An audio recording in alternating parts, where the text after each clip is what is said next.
Hey, as we wrap up today for this week, I want to remind you Easter's coming up right around the corner. We got days before Easter. I'm so excited. We are going to have a ton of fun. We'll be outside on the amphitheater. One of my favorite identity passages and one of my favorite Easter passages. And the kind of the unveiling of my new book called Identity, which is all about us discovering false identities, things that are not true about us, but it's the stories we tell ourselves. It's what we identify with, and it's so hardwired into us, it's tough to get the self-awareness to see it. So anyhow, I try to help us dig into the mystery of figuring out who we are based on culture that we can let go of and discover who we are in Christ, which we can hold on to. So please join me on Easter and bring a friend. We're going to have a ton of fun. Okay, let's wrap up real quick. We talked about some distractions in the latter part of 1 Corinthians 13. So verse 12 says, "Now we see but a poor reflection as in a mirror.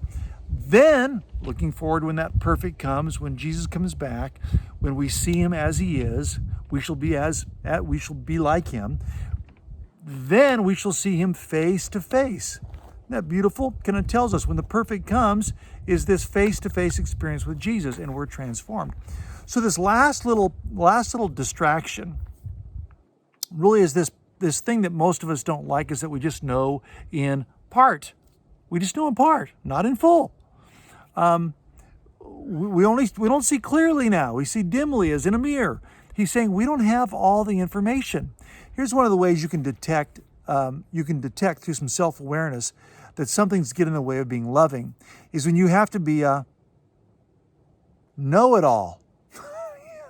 Yeah. Have you ever had that feeling like you've got to have the answers? And if you don't have the answer, you got to make something up that sounds good.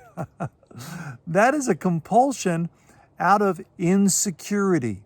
Okay. Yesterday we talked about letting go of immaturity, and so we also have to let go of insecurity. Insecurity makes us want to look smarter than we are. Insecurity makes us want to think we got to know more than we know. The big picture is Jesus has got it.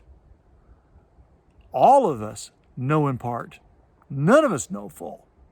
All of us don't see everything clearly.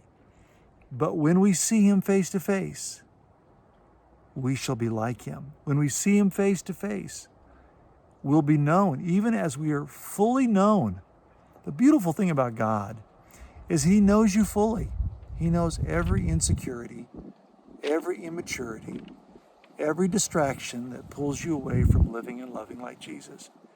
And he loves you right where you are.